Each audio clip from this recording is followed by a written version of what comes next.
want to slide down with this video real quick.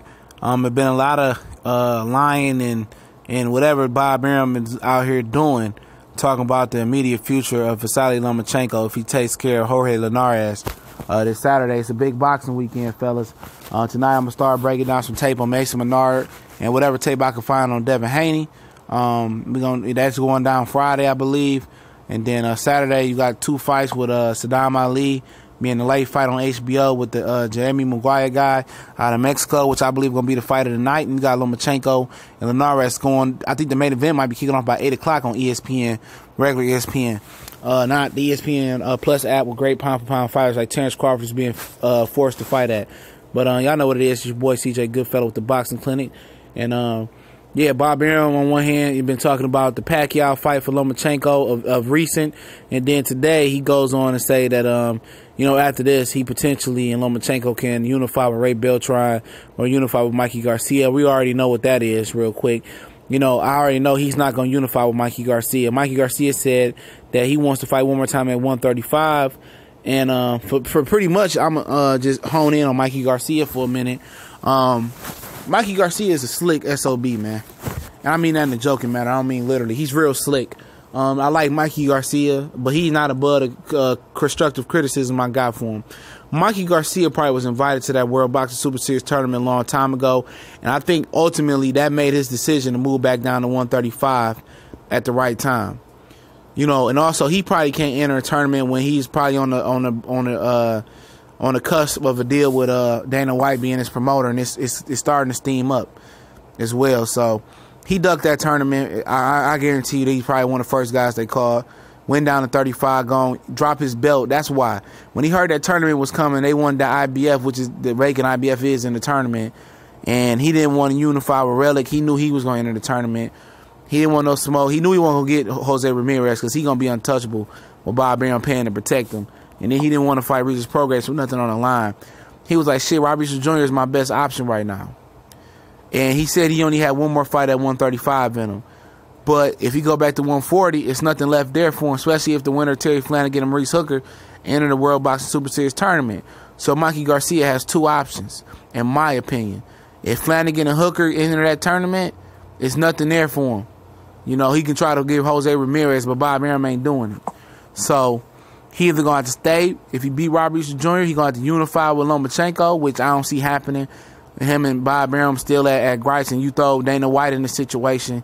They don't like each other neither. So either he going to have to just defend his 135-pound belt. So if he beat Easter, just the WBC real. He the real WBC champion. He ain't no paper plate silver champion like Jorge Linares. Defend them IBF and that WBC belt and just defending that 135, or is he going to jump up and really show that he really wants to smoke with Errol Spence? I don't see the Lomachenko fight happening. The easy A to B for Lomachenko was fighting Ray Beltran and unifying his first belts in his career. I think that's very important. If he get beat by Mikey Garcia, his career is going to be destroyed by a lot of these boys out here that don't like Lomachenko, but he took the risk early in his career. They going to say he was a gimmick, he was a fraud, he was never number one. So he not going to take it. Ain't that he ain't willing to take the risk. It's the fact that Bob Arum ain't willing to take that risk with him, you feel me? So he going to give him an easy unification about the end of the year with Ray Beltran. He might fight one more time, but it won't be Mikey Garcia, man. And I don't believe it's going to be Pacquiao next either. He might fight Ray Beltran later, around the fall, and then him and Pacquiao might get it on at the end of the year or the top of the year. But I don't see the Pacquiao fight happen either.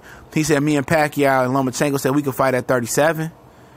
We can do that, but, he's not coming up to 140. He said he's not ready yet.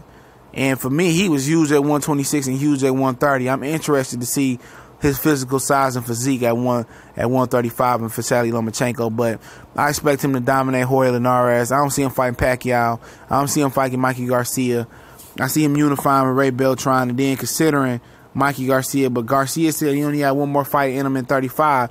But with the tournament at the World Boxing Series tournament kicking off soon, either he gonna go to 47 or he gonna stay at 35. So it'll be interesting because if he go to 37, he go to 147, people going to keep bringing up that Errol Spence free smoke in his face. But he could get a warm-up fight versus Omar Figueroa, but we know he didn't want the Figueroa fight because I know he knew Figueroa wasn't going to make the weight. So that's simple as that. So those are the options, you know, for Mikey. We got into detail about Mikey in this video, but he's an important chip in this situation, because if he signs with Dana White, I don't know who Dana White gonna do business with, but possibly maybe he can get the Pacquiao fight at 140. You know, but Ray Beltran and Lomachenko is more likely to be next if Lomachenko hadn't hit business partner versus Jorge Linares, man. So that's gonna be real interesting. But that's just that scenario real quick.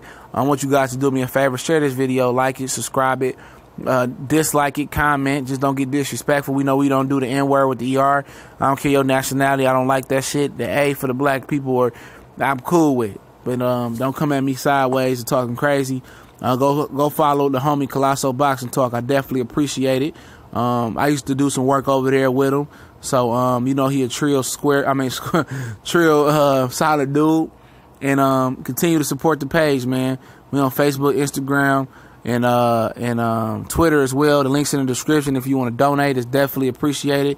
Goes to a good cause to build the page and us to build the brand and to travel to cover these fights as well. TBC and more, we out.